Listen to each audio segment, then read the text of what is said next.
आप जुड़े हुए हैं जीएम एजुकेशन में। चर्चा का विषय है एज रिलैक्सेशन संबंधी 2 सेट में किया गया है केस पटना हाई कोर्ट में।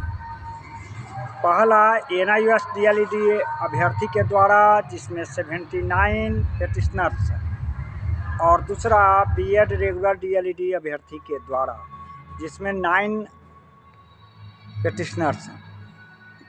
इस तरह से हमारे द्वारा जो 2023 नियमावली है उसमें अधिकतम उम्र के अभ्यर्थी की बाध्यता को समाप्त करने के लिए नियमावली पर किया गया है चैलेंज। 2 सेट में केस किया गया है, एक NIOS शिक्षक अभ्यर्थी के द्वारा और दूसरा B.Ed रेगुलर DLED अभ्यर्थी के द्वारा। पहले सेट में 79 अभ्यर्थी है और दूसरे सेट में 9 अभ्यर्थी। इस तरह से 88 अभ्यर्थी के द्वारा नियमावली चैलेंज 2023 पर किया गया है। फाइलिंग हो चुका है। पटना हाई कोर्ट होली के पर्व पर 1 सप्ताह के लिए अवकाश पर है। 17 मार्च के बाद इस पर प्रक्रिया आगे शुरू होगी। अब बात करते हैं विस्तार से कि नियमावली पर क्यों किया गया है केस।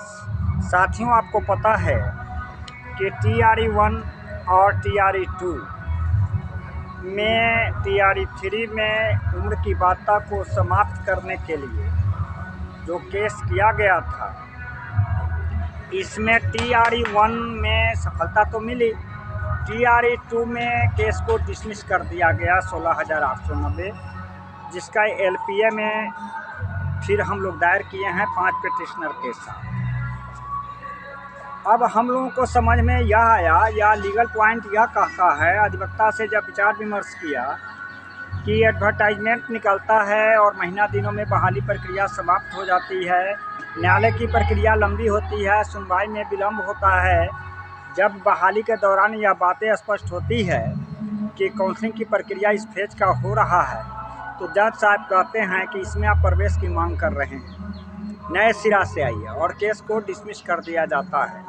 इससे बचने के लिए हम लोग नियमावली पर किए हैं केस, और इसमें 1972 से और यह 2024 तक जो भी age relaxation time to time fix किया गया बिहार सरकार शिक्षा विभाग की ओर से, उस पर कोई भी ऐसा नियमावली जो प्रत्यक्ष या अप्रत्यक्ष रूप से अधिकतम उम्र के अभ्यर्थी को लाभ दिलाने में जो हेल्प करेगा, उस पॉइंट को किया गया है ड्राफ्टिंग में एक्सप्लेन।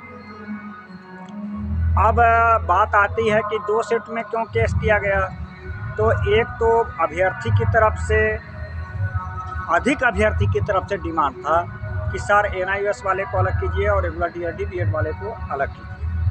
हालांकि नियमावली में चैलेंज कोई भी केस अगर सेट जीतता है तो सभी को लाभ होगा, पूरे बिहार के लोगों को लाभ होगा। तो हमारा यह कहना है, सुझाव है कि बहुत सारे कॉन्सेप्ट अभ्यर्थी बता रहे थे, लेकिन उसमें जो लीगल पॉइंट है सभी को समाहित किया गया है, और जो भी जीतने के लिए पॉइंट होना चाहिए अधिवक्ता के तरफ से मैंने ड्राफ्टिंग का रीड किया है, और बहुत सारे पॉइंट को हमारे ही एडवाइस पर भी ऐड किया गया है। मैंने कहा था कि जो अभ्यर्थी जो टेलीफोन पर हमें पॉइंट बताए थे, करीब करीब मैं उसको इंट्रेंस कराया हूँ, और यह प्रयास रहेगा कि ससमय सुनवाई हो। एक केस संचालनकर्ता के नाते किसी केस की भूमिका यही होती है। जीत हार का फैसला तो न्यायालय देता है। आप सभी जानते हैं कि प्रत्येक केस जब न्यायालय में जाता है तो जीत पक्ष या विपक्ष किसी एक का जीत होता है। इस तरह से जब सारी रास्ता बंद हो जाता है तो लोग न्यायालय में जाते हैं, और इस तरह से अधिकतम उम्र के अभ्यर्थी भी न्यायालय में गए हैं। इस संदर्भ में मेरा संपर्क सूत्र है 9308457942। किसी तरह की चर्चा पर चर्चा में टेलीफोन के माध्यम से संवाद कायम कर सकते हैं। बहुत सारे अभ्यर्थी जो आज या कल में कागजात जमा किए हैं, उन लोगों का हम आगे की सेट में न्यायालय में सबमिट करेंगे होली के बाद। मैं फिर स्पष्ट करता हूँ 79 पेटिशनर्स और 9 पेटिशनर्स, इस तरह से 88 पेटिशनर के अलावा जो 1-2 रोज़ में कागज़ जमा किए हैं, उन लोगों का कागजात होली के बाद जब कोर्ट खुलेगा हाई कोर्ट, तो उसके साथ सबमिट किया जाएगा। और इस तरह से कुछ अभ्यर्थी जो टेलीफोन पर संपर्क में हैं, जे सर मेरा क्या, मैं नहीं संपर्क कर पाया था, अब आप क्या कीजिएगा, माने कागजात भेजे हुए हैं तो वह कागजात भेज करके संपर्क स्थापित कर सकते हैं। अब रही बात सरकार और शिक्षा विभाग को मनाने की बात, तो हमारे तरफ से अभ्यर्थी एकदम स्वतंत्र हैं, अपनी अपनी शक्ति का प्रयोग करें, आप अपनी लड़ाई को समझें और सरकार और शिक्षा विभाग को भी मनाने का प्रयास करें। अब आंदोलन की बात आती है, देखिए मैं पहले भी कहा हूँ कि अधिकतम उम्र की लड़ाई किसी एक त्रिपुरारी झा का नहीं है, पूरे प्रदेश के वैसे तमाम अभ्यर्थी का है जो इसके हकदार हैं और इससे सीमा के कारण वंचित हो रहे हैं। वैसे तमाम अभ्यर्थी लड़ाई के मुहिम को आगे बढ़ाने के लिए उत्तरदायी हैं और जो अधिकतम शिक्षक अभिभाषा के कारण अधिकार से वंचित हो रहे हैं। इस तरह से जो भी संभावनाएं हैं अधिकतम उम्र के अभ्यर्थी को लड़ाई लड़ने के लिए, उस रास्ते को अख्तियार करना चाहिए। मैंने स्पष्ट कहा है कि प्रदेश के जो भी साथी कहते हैं यह विधायक चाहे वह इंडिया हो या एनडीए, वह अधिकतम उम्र के अभ्यर्थी की मांग को सपोर्ट कर रहे हैं, तो उनको लेटर पैड पर निकाल करके बिहार सरकार शिक्षा मंत्री के नाम से हस्ताक्षरित करा करके लेटर दी। जहाँ तक आंदोलन की बात है, तो आक्रोश और हुंकार जब चरम सीमा पर होता है तो उग्र आंदोलन का रूप लेता है। हमारी प्रक्रिया आगे बढ़ रही है।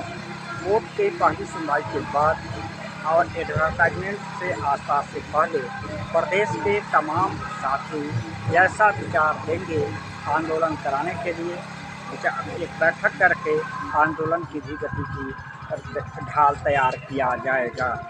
हम अंत में यह कहते हैं कि प्रदेश के तमाम ऐसे साथी, आंकड़ा तो बता रहा है कि 25,000 अभ्यर्थी अधिकतम उम्र सीमा से पार कर चुके हैं। आप अपनी लड़ाई समझिए और मुहिम को आगे बढ़ाइए।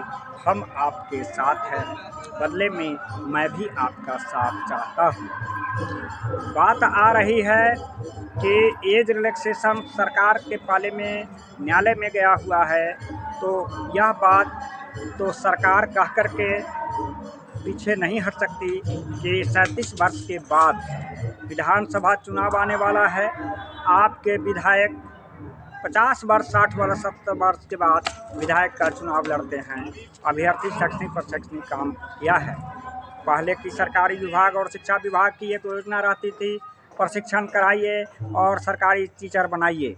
आज की सरकार है प्रशिक्षण कराइए और सरकारी नौकरी शिक्षक बनने से इनको वंचित कीजिए। यही दोहरी नीति है पूर्ववर्ती सरकार और आज की सरकार। इसके लिए कौन जिम्मेदार है कहना नाम इस चैनल के माध्यम से यथोचित नहीं लगता है। इतना तय बात है कि अभी की परिस्थिति में जो भी पक्ष विपक्ष में हो, जो विधायक प्रतिनिधि, जनप्रतिनिधि हो या सांसद, आपके साथ देते हैं, आपके सहभागी हैं, कदम से कदम चल कर के चलते हैं, वह आपके मित्र हैं।